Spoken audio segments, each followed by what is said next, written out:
What am I supposed to do? I've prayed, I've trusted God, I've obeyed, I've done everything right, and life still knocks me down. At some point, you just got to stop and say, Lord, what am I doing wrong? Well, guess what? Job knew that feeling all too well. But don't miss this. He knew how to ask the right questions. And because of that, he saw God more clearly than ever before. That's right. That's what we're talking about today. Continue that conversation about Job and his response to the suffering in life and his response to God. Coming up right now on Clearview Today.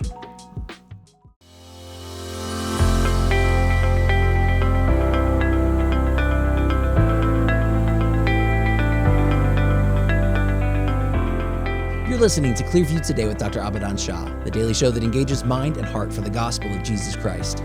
I'm Ryan Hill. I'm John Galantis. Thank you for joining us once again in the Clearview Today studio. We are back with our host, Dr. Abidan Shah. If you're listening for the very first time today, just want to let you know Dr. Shah is a PhD in New Testament textual criticism, professor at Carolina University, author, full-time pastor, and the host of today's show. Just want to let you know who's talking to you. Dr. Shah, welcome to the studio today. Thank you so much. Good to see you guys. Good to see you as well. Good to see you too. I'm excited to continue the conversation about Job. You know, the last episode we had, it was a wonderful discussion about setting the stage for what is one of the most fascinating and probably one of the most misunderstood books in the Bible. That's right. But before we continue that discussion, Dr. Shah wanted to say that, producing this show has been the highlight, or one of the highlights, I would say, of our time in ministry. We have touched hundreds and I would say even thousands of people by God's grace. But everything we do costs money, and we have sponsors that help us get our show in the airwaves, but everything we do happens because of faithful listeners who give. And so here's the thing I want to lay out to you guys before we get started today. If you've been blessed by the Clearview Today show, we want you to consider partnering with us financially. When you give, you're not just funding a program. You're not funding a show. You are partnering with us in sharing the gospel. And I think that's something that a lot of people need to hear today, that giving is a way that you not only just help people do things, but you actually obey God. That's Absolutely. Right. And I encourage our listeners, our viewers, if God is using this show to touch your life, whatever you give, we appreciate that. I hope you will give generously so that this show and the content will go far and wide and touch people and bring them to Christ. I mean, that's the ultimate goal of this show. That's right. Amen. Is to engage the hearts and the minds of people for the gospel of Jesus Christ. Absolutely. And so if you'd like to give, if you'd like to support financially, you can do that at abidanshah.com/give. It's very simple to walk you through that process. There's a big button that says give. That's right. That's all you do. You click it. Or if you'd like to talk more about sponsorship for the Clearview Today show, you and your business becoming an ongoing partner in supporting the Clearview Today show and spreading the gospel of Jesus on the airwaves, you can do that by emailing contact@clearviewtodayshow.com, or you can always reach us at 252-582-5028. That's right, Dr. Shah, continuing our discussion on the book of Job. We talked about Job yesterday, and I got to say, from everything that we talked about, Job seems like he's living a pretty good life. Yeah, he's sitting pretty. He's, as my dad would say, he's living high on the hog. Well, everything that we hear about him is just so amazing that he's a great dad. He's a great, I would say even granddad, because by the age of 60, what most scholars believe is when things began to happen in his life. He is leading his family well. They're coming together to meet together, to spend time, which is a great joy to parents of sibling children. So seems like in every way he is blessed. He has tons of wealth, but his world is about to fall apart. Now, let me ask you this, Dr. Shah. What was his misstep? Because he did everything right. For one little mistake, did God do this? I mean, why is God doing this? Why is God doing this? What did Job do wrong? Well, to understand that, we have to go into the book, but I have a few more things to clear up before we go into the book to lay the foundation for the book of Job. And I know sometimes that can be frustrating for people because they're like, just get into the book. You cannot appreciate the book until you understand the context. That's right. That's right. When was this book written? Last show we kind of established that the book was written post-flood, so somewhere about 2350 BC. Keep in mind, time goes backwards prior to the coming of Christ. So it's like 1st century, 2nd century, 3rd, 4th, 5th, 2350 BC, going all the way back to creation, somewhere about 4000 BC, which would be 6,000 years from where we are today. So keep that in mind when we say those things. And some other things we looked at to help us understand that this is an old book, but that does not mean it's a primitive, irrelevant book. Right. It is very timely. In fact, just to kind of go over a couple more things that I wanted to cover, some people think that because the poetry in Job, you should read the poetry, unbelievable. And I know most of us will read it in English, but when you read it in Hebrew, it is archaic, but it is complex. So archaic in the sense that you can tell that this is written in a period prior. Like give a modern example, it's like reading Beowulf. Oh, Yeah. It's Yeah? English, but it's hard to get through. Right, but it's not like, oh, somebody just wrote gibberish. right. No, the writer of Beowulf was apparently an educated person. Apparently, he understood how to create good poetry, and when was Beowulf written? According to best estimates, I mean, it's an Anglo-Saxon work. Anglo-Saxon came into Britain or in England about 7th century A.D. Beowulf comes maybe in the 8th century A.D.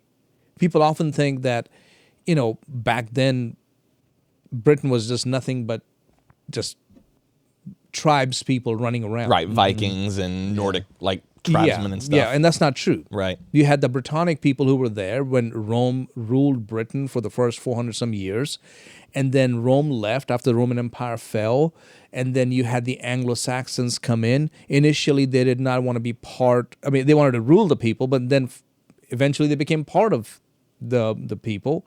So all that to say, we don't look at Beowulf as this is primitive, useless stuff. Caveman writing. Caveman writing this. No, when you read it, you go, wow, how did they do that?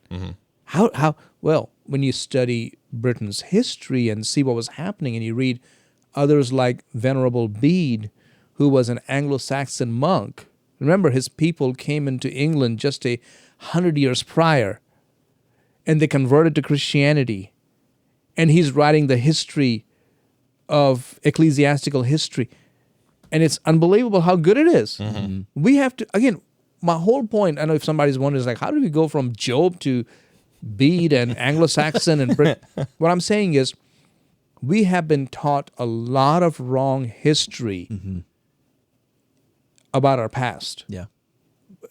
The evolution has really impacted how we think about people in the past. Yeah, and this is not a trivial conversation either, because, I mean, correct me if I'm wrong here, but there are plenty of Christians who would discount Job completely because of how old it is and because of how mythic it might sound and seem. Yeah, and we need to shed all that evolutionary understanding of history and look at people in the past, whether it's at the time of Beowulf's writing or at the time of Job's writing, which is much, much older than Beowulf, that these were not primitive people living in caves. I think that's important because we neglect the implications of evolution sometimes. I think sometimes people just mistakenly think it's just like, yeah, we came from monkeys.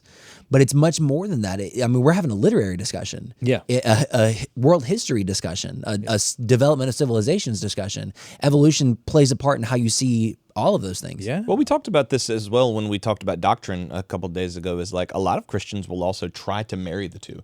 They'll try to say, listen, God can still have created the universe and evolution could still have taken place. God could have orchestrated evolution. So we don't need to discount it because, man, God can use millions and millions. Hey, look, it's all one day to him. But eventually you are going to have to compromise somewhere down the road on some core doctrines. And that's why studying the book of Job becomes difficult for those kind of people, because they go, there's no way that this book is that old. Yeah. There's no way, because back then people were just cave people. Yeah. And what's very interesting is that Job talks about cavemen.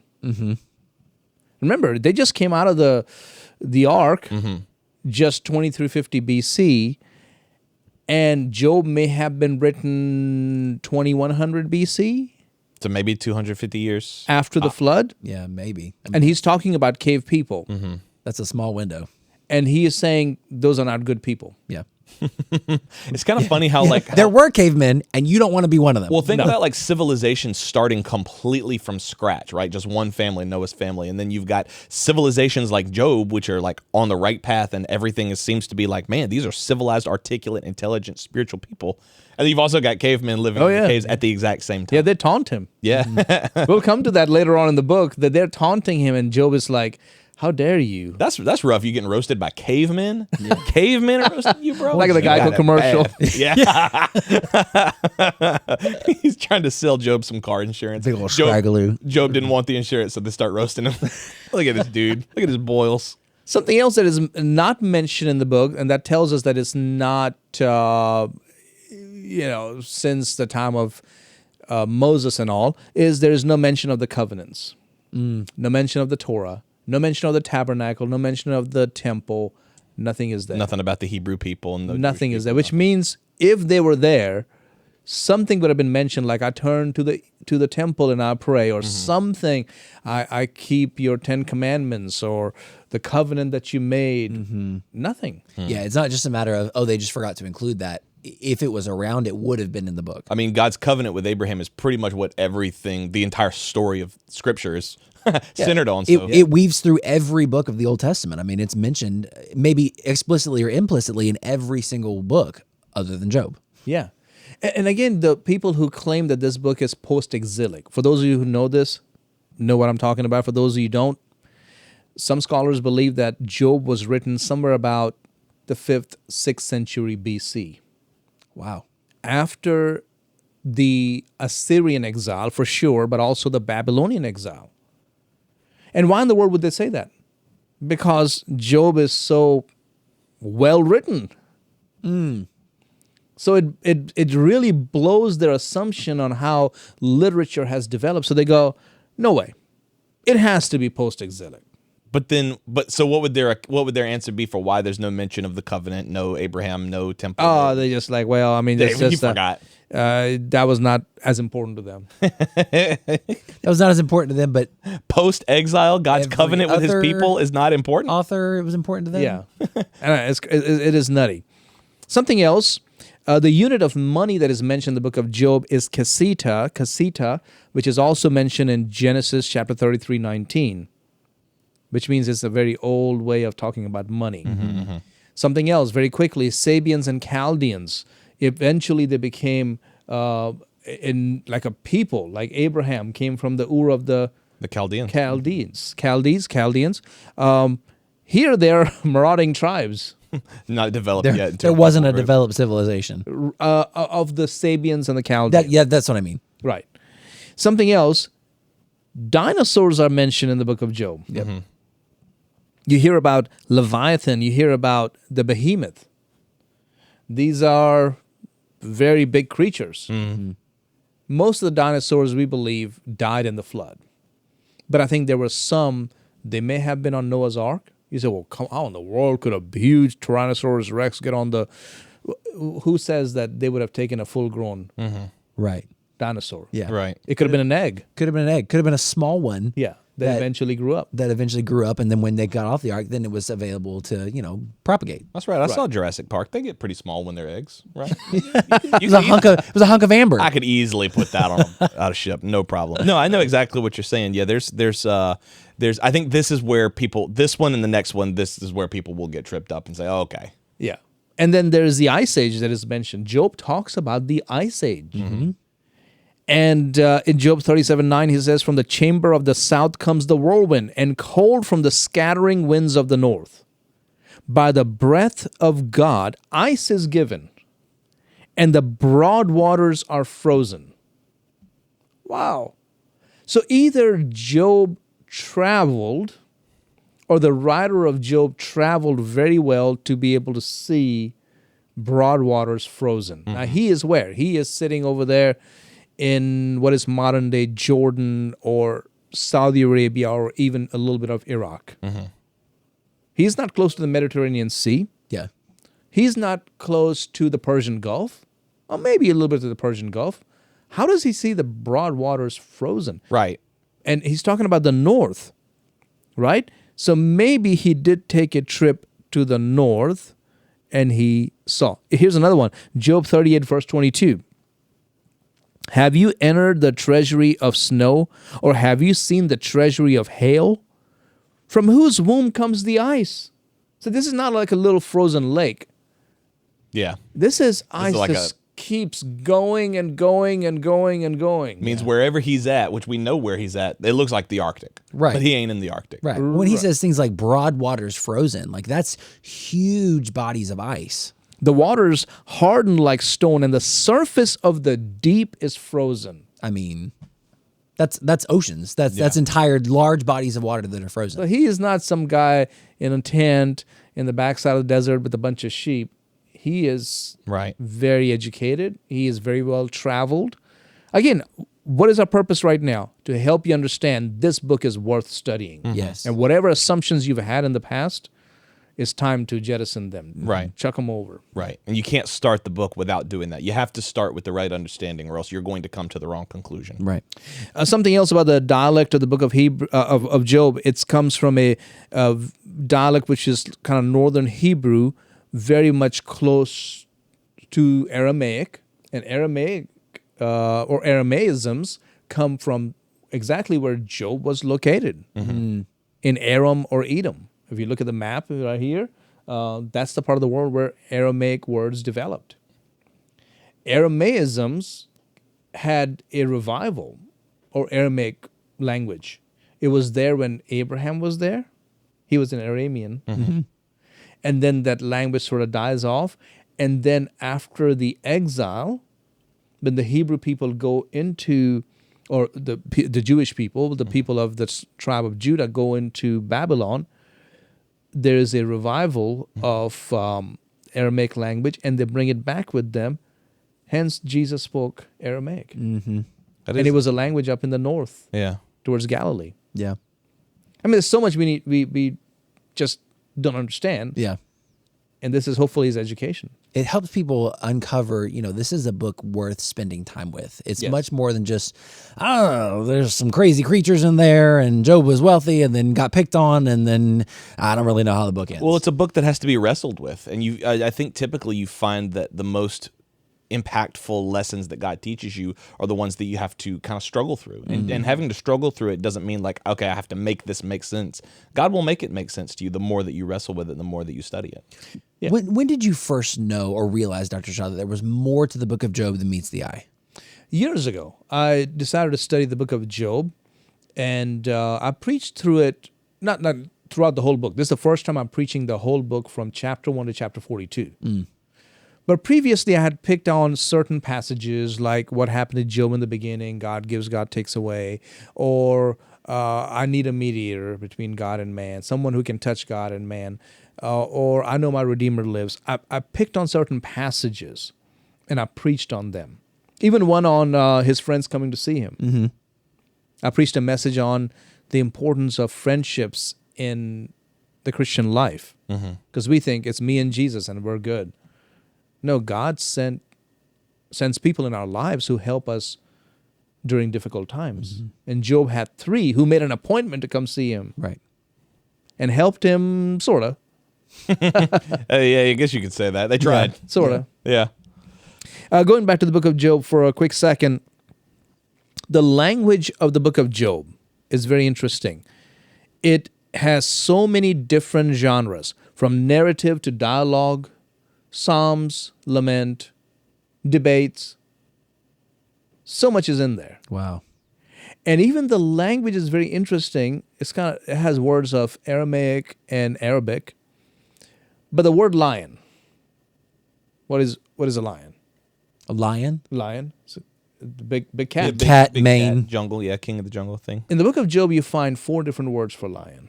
Can you tell me in English 4 different words for lion? No, I don't. I just have lion.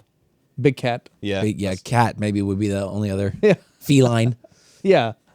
But that's But not even a that lion. doesn't Yeah. capture the idea of a Yeah, lion. and a big Right. cat could be a tiger, could be a cougar. Yeah. Yeah. Also, snare, like a trap. 6 different words. Wow. Darkness. Can you give me a couple more synonyms for darkness? Not really. Void, but that's not just darkness. That could be Yeah. anything else. Darkness, black, Yeah. like Yeah. Cloud. nothing. Right. But here in the book of Job, you find 4 different words Wow. for darkness. What do we do with that? It helps us understand the sophistication of this book. So when you read what he's saying, don't just go, okay, he's just a man who is frustrated because his friends are telling him to, check and see where you're messing up, Job. And Job is like, no, I'm not messing up. It's more than that. Much more than that. Did Job write his book? I believe he did. Some people believe Moses wrote it, according to tradition. But I think if Moses had written that book, he would have mentioned something about the Exodus. Nothing about the Exodus in there. Right. I mean, Exodus was a big moment in Moses' life. Right. For him to not even say a word about it, or at least the Hebrews, or at least something about the promised land. Right. Nothing. There's none of that covenant language. There's none of that, God's people, like you said, the Exodus, the language patterns. I mean, just when you're talking about being much closer to Aramaic, they're different than the way Moses wrote. Yeah. So it makes more sense for the book to be attributed to Job. Yeah. Yeah, and Job's authorship, it kind of is one of these things that, again, we look at Job as a mythic work, but it's one of those ones that God is using to bring about a very specific truth, and maybe multiple specific truths. Because I think when people do read Job, it's like, yeah, on some ways they can dismiss it, but they also can't deny the humanity of it. I don't think anybody could read Job and not connect with it, either emotionally or spiritually. Yeah. Absolutely. Even, when you look at what Job talks about, what he's talking about, suffering. Why do bad things happen to good people? I know we asked that question, has been asked for generations, for ages. About the same time as Job's existence, and we talked about that in the last show. When did he live? Post-flood? Prior to Abraham, so somewhere in that 2200 BC to 2100 BC time period. There were other texts from Mesopotamia and Egypt that were also trying to answer that question. Which means this. We have to shed all our evolutionary ideas about history. That very early on after the flood, people were questioning suffering. Suffering because of sickness, suffering because the idea was God has just cleansed the world, and now all bad people are dead. All these demonic beings, the sons of God, coming to the daughters of men, all that is over. We have a fresh start. Oh, wait, no. Sin is still here. We talked about that with Noah and Ham. Yeah. We have the perfect storybook ending, and unfortunately, in Sunday school, that's where the story ends. And so we think, okay, now we're smooth sailing. Generation 0 after the flood. We couldn't even make it a single chapter. It gets bad. It gets really bad. It's not even like somebody stole something. I mean, it's like the worst. Someone kind cheated of on their spelling test or something like that. It's the worst kind of sin. Yeah, it's terrible. I mean, the whole point is that when you study the book of Job, please take it very seriously. This is more relevant and more complicated, and not complicated, but complex than you may have heard growing up. And so, all that to say, this is very important. And Job, I mean, the name itself, people disagree over what does it mean. Is it the Hebrew enemy or enmity, or is it more the Arabic, the penitent one, or repent? One scholar said it probably means, where is my father? Wow. Wow. Yeah, Ayub, that's the pronunciation. Where is my father? Is that like thematic to the question he's asking, like, God, where are you? Yeah, because here I believe Father is really God. Wow. Where is God? Yeah. That's his name. That's the central question, isn't it? Wow. And correct me if I'm wrong on this, Dr. Shah, but someone might be listening and said, okay, we've just spent 2 episodes going through reasons that Job is a book not to be taken lightly. We've talked about all this evidence that Job is as ancient as scholars say that it is. But how is that going to help me while I'm reading it? And I think what you're saying is, if you go into this book cold, just none of that, I'm just going to read it as it is, you're going to end up asking the wrong questions. And like I said in yesterday's episode, you might end up siding with Job's friends and saying, you know what? I think Job probably did sin at some point. He's not perfect. He's not Jesus. And yet he is a little self-righteous. And so I think what we're saying here is, if you don't understand like the context of Job, you're going to go into it incorrectly and you're going to end up at the wrong conclusion. Yeah. Yeah, what you just said a few moments ago is very true. If you ask the wrong questions, you will get the wrong answers. People ask the wrong questions in the middle of suffering. Yeah. And most of the time, the question is, what have I done wrong? And if you ask that question, not only will you get the wrong answer, but more than likely, Satan's going to answer for you Yeah. and say, you are wrong, you have done wrong, you messed up here, here, here, and here. And if you base your life on what I did wrong in the past and I am now suffering for that, for one, your focus is no longer on God. Your focus is no longer on what God is doing and what He's bringing into your life. Your focus is now the past, which we know you cannot fix. Right. And it's also very me-centric, right? Because if it's Absolutely. like, all right, God, what did I do wrong? Just tell me and I'll fix it. I'll bridge this gap between you and me. Yeah. I'll start going to church. I'll start listening to Christian music. I'll start reading my devotionals and doing my prayers. Whatever this gap is between us, leave it to me, God, and I'll fix it. Yeah. Right. And that is definitely not the message of the book of Job. Absolutely. Like if you were doing right, God would be blessing you still. Or you being too self-righteous, you need to calm down. You need to come down, become humble, Yeah. Yeah. and admit. And again, all of those things, and we need a whole show for this, so maybe the next show we can talk about this, which is a common misinterpretation of the book of Job. That God was blessing him because Job was checking all the boxes. Isn't it crazy that in 2025, people are still thinking that's the way that God blesses people? You said that in your message when you preached this, and it was a pivotal moment, I think, for everybody who was in the room. You're assuming that the blessings in your life, or the blessings in Job's life, were because he earned them, because he was righteous. Right, well, I didn't bless him because he was righteous. God blessed him because God is God. Yeah. That's how the book starts, right? It says he's a blameless and upright man and one who feared God and shunned evil. It does not say, therefore, God blessed him. Right. God gave him all Right. this stuff. But see, there's a deeper issue, and again, we don't have but maybe a minute left to unpack this, so we may have to pick it up in the next show. The deeper issue was when Satan said to God, because we're going to meet him very soon in this book, God, because God bragged on Job. Have you considered Job? By the way, it's like sometimes you want to say, God, please don't brag on me. Don't brag on me. Don't brag on me. Don't mess up. If you get jammed up, don't mention me. Yeah. But God brags on all of us. And the accuser of the brethren, he's right there in heaven. We can look at that too. Because we often think Satan is somewhere in hell. No, he has access to heaven. And day and night, he comes and accuses us before God. You say, oh, I don't know about that. Read the book of Revelation, chapter 12, verse 10. The accuser of the brethren who accused them before God day and night has been cast down. That casting down hasn't happened yet. That's a great Jesus point. has broken the power of Satan when he rose from the grave, but he still has power. Right. And one day he will ultimately be judged and cast into the lake of fire.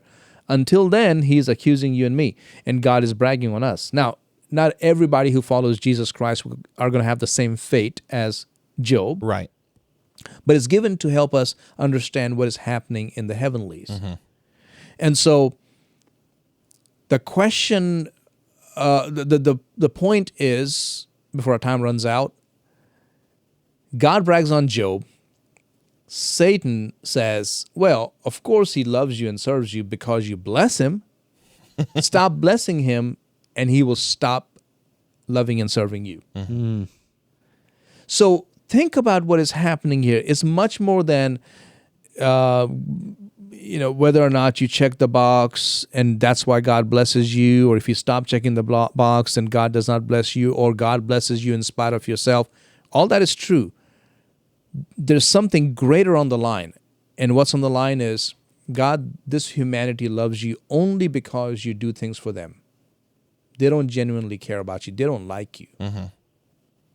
That's a big slap in the face of God. That's right. Like nobody likes you. Nobody wants you in their life. But, they need blessing. That's why. And you know what? That's a great point. And when you are going through suffering and you start asking that question, God, what can I do? What can I do? I'll get my life right. You're proving the enemy right. Absolutely. You're proving his point for him. Yeah. So much for us to dig into, so much for us I know, I wanna keep explore going. in the book of Job. Guys, make sure you join us next time. We're going to be diving into this topic a little bit further. Thanks to our sponsors for supporting today's episode. And if you're tuning in for the first time today, we're so glad that you're here. So glad that you joined the Clearview Today Show family. Hope you'll join us on tomorrow's episode and share it with your friends and family so they can be blessed by this discussion as well.